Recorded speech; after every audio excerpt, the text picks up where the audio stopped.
ეს დეივიდ დენიერსის ნამუშევარია.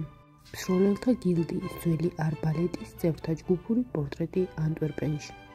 არბალეტი სატყორცნი იარაღია. ხის კონდახზე დამაგრებული ფოლადის მშვილდი სასხლეტი მექანიზმით. გავრცელებული იყო შუა საუკუნეებში დასავლეთ ევროპის ქვეყნებში. არბალეტით მოკლე ისრებს ისროდნენ. როგორც სათაურიდან ირკვევა, სასურათის სიბრტყეზე მნახველის წინაშე წარმოდგენილია ჯგუფური პორტრეტი. პირველ და მეორე რიგებში 50-მდე ადამიანია გამოსახული. ასეთი ჯგუფური პორტრეტები ბევრი ადამიანით ჰოლანდიურ მხატვრობაში მე-16 საუკუნიდან იქმნება და განსაკუთრებით დიდი პოპულარობა მოიპოვა მე-17 საუკუნის ფლანდრიასა და ჰოლანდიაში.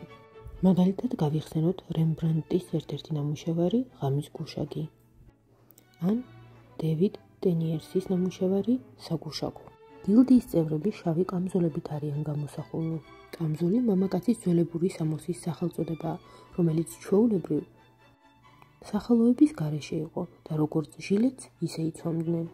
უმეტესად აქ გამოსახულ შავ კამზოლია გილდიის თითოეულ წევრს, წითელი წელსარტყელი და თეთრი საყელო ამშვენებს. გილდიის ხელმძღვანელებს იმთავითვე განსხვავებული შესახედაობა გამოარჩევთ. მათ სამოს წითელი წელსარტყლის ნაცვლად ერთ მხარზე გადაკიდებული სქელი წითელი ლენტი ამშვენებს. სასურათის სიბრტყის მარცხენა არეში წარმოდგენილნი არიან მედოლე და ყვითელ კამზოლებში გამოწყობილი მსროლელები, ასეთი ორია. კიდევ ერთი ყვითელკამზოლიანი მსროლელი კომპოზიციის ცენტრში გილდიის ხელმძღვანელთა სიახლოვეს გამოუსახავს ავტორს. ყვითელ კამზოლშია გამოწყობილი გილდიის მედროშეც. მის სიახლოვეს, ასევე მარჯვენა მხარეს, მნახველის ყურადღებას არბალეტს დაყრდნობილი წითელ მანტიაში გამოწყობილი სასულიერო პირი იქცევს.